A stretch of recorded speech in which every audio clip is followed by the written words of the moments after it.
I called CPS on my daughter, and she is facing losing custody of her baby.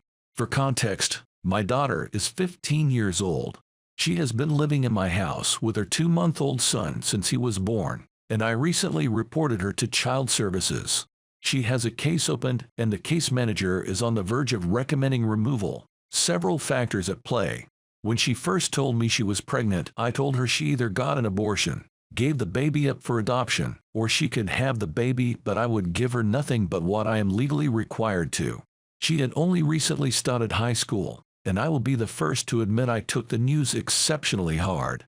I was scared out of my mind for her. My wife had always kept things open and told me she'd taken her to our local health department to talk about birth control. Our daughter opted out, and her doctor was in support, so we got her a large bag of condoms in the event she were to choose to become sexually active. She was prepared, she had the knowledge. She refused the birth control and ended up pregnant. Honestly, we couldn't even afford to support her and the baby if we wanted to. My wife hasn't worked since 2011, and her disability hardly makes a dent in our expenses. We finally had to downsize our home and sell my wife's car just a few months before my daughter announced her pregnancy. I was working hours that just weren't sustainable, and my wife needed me to help her at home. About 5 months into the pregnancy, my daughter insisted on raising the baby. Her boyfriend moved away to live with family in another state and didn't tell her. She found out when the relatives made a post on social media about how excited they were he was there, and then she was slowly blocked by the rest of the family. She hasn't heard from him since. He has never met his son, and the family has never reached out. I told my daughter when she refused to abort that I would in no uncertain terms support her child, that I would love and treat them like a grandparent is expected to, but I would not be financially responsible for its care or keeping, and if she could not find a way to provide, I would call the appropriate authorities to intervene. She dropped out but only got a part-time job, was unmotivated to get her GED or diploma through adulthood. I actually offered to pay for her class fee and test fees, and expected that my wife would take care of the baby while she was at work. She would often forget and miss a feed, refused to pump milk regularly, and got a major breast infection, would often delay changing to save money on diapers. It was not a good situation. My wife and I, of course, were there behind her and have been using formula and making sure he was getting nutrients. But my daughter was not nurturing this child in any competent manner, and while not malicious, was often neglectful of the baby. It wasn't easy to make the call, but it was necessary and something I had long prepared to do. My daughter hates me. My wife is empathetic but has stood by my decision from the start, and I am both uncertain and at peace with my choices.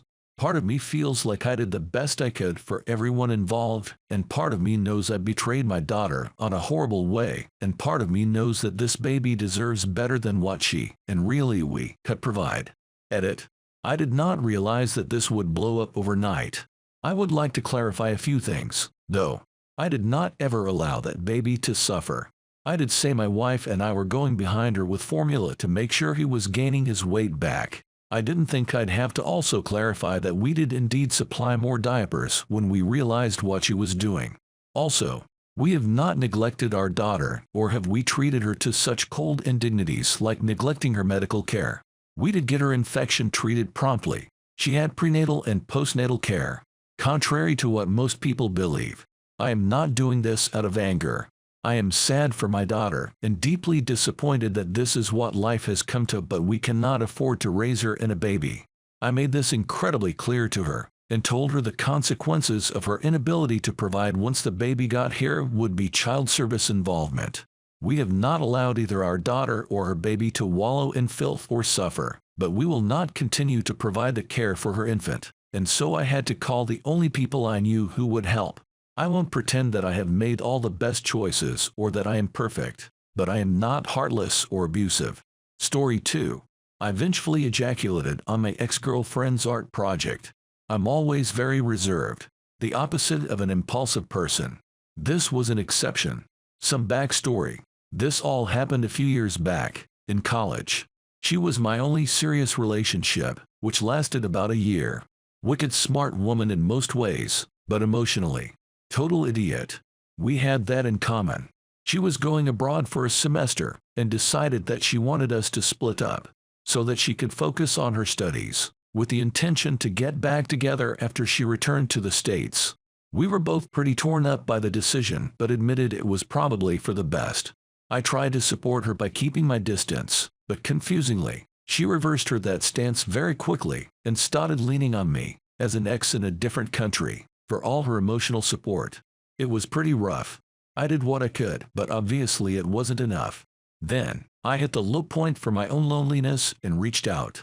She immediately flipped the switch and acted uncomfortable that now I was the vulnerable one. She texted me at the end of summer that she no longer wanted to get back together, but tepidly left the door open to change her mind. When the new semester started, my ex continued to give off mixed messages. Right away she wanted to be best friends, but I really wasn't in the right headspace for that. As you might imagine, I still had some hang-ups about how I was treated and didn't want to jump into a deep platonic friendship without some sort of reconciliation. About 2 months later, she invited me to a dinner party. Thinking this would be a good avenue to make amends, I bit the bullet and attended. It was immediately awkward. We barely even made eye contact at the party, but she was very chatty with some other boy I'd never seen before. Turns out that in addition to her bitter ex-boyfriend, she also invited the guy she was currently sleeping with to the same party. Whoops.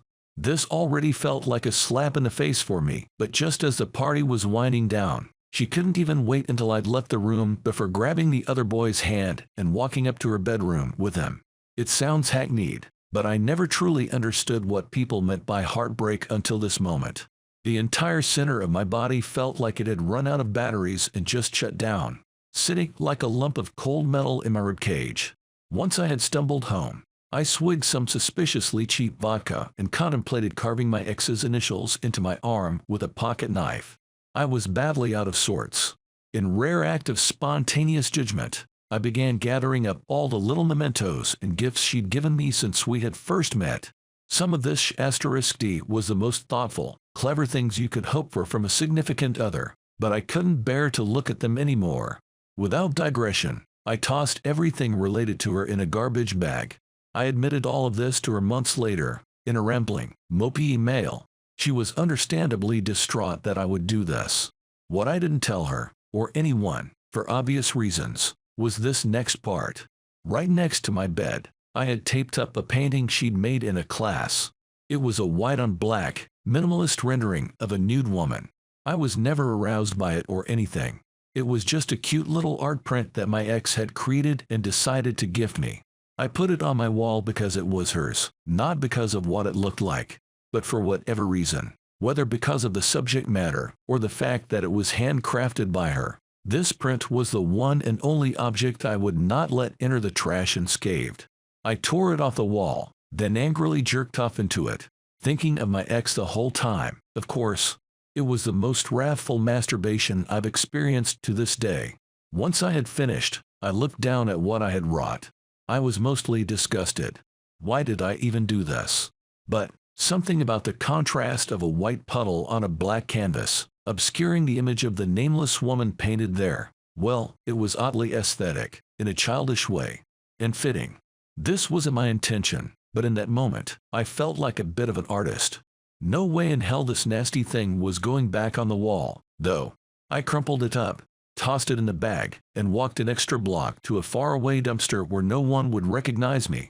The whole thing was gross, stupid, immature, aimless, and did next to nothing in my goal of getting over the relationship. Years later, I'm still single, and I still miss her.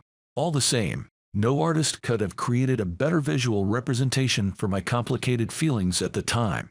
I may have defiled a piece of innocent art like a sad creep, but for a brief instant, I grieved as a heartbroken painter. Edit. Thought I'd leave this for 24 hours after posting before looking at it. Really didn't expect to see it at the top of the page with a shiny gold star. You have my conflicted thanks. Time to read the messages. Story 3. I beat up a kid because he kicked my elderly dog. I was reminded of this when I read a vending post in r/dogs about a woman who restrained herself from slapping a child when the kid kicked her dog. Several years ago I was in a similar situation, and I didn't restrain myself at all. When I was 23, My 14-year-old Beagle mix was diagnosed with a fast-acting cancer that had already started to spread.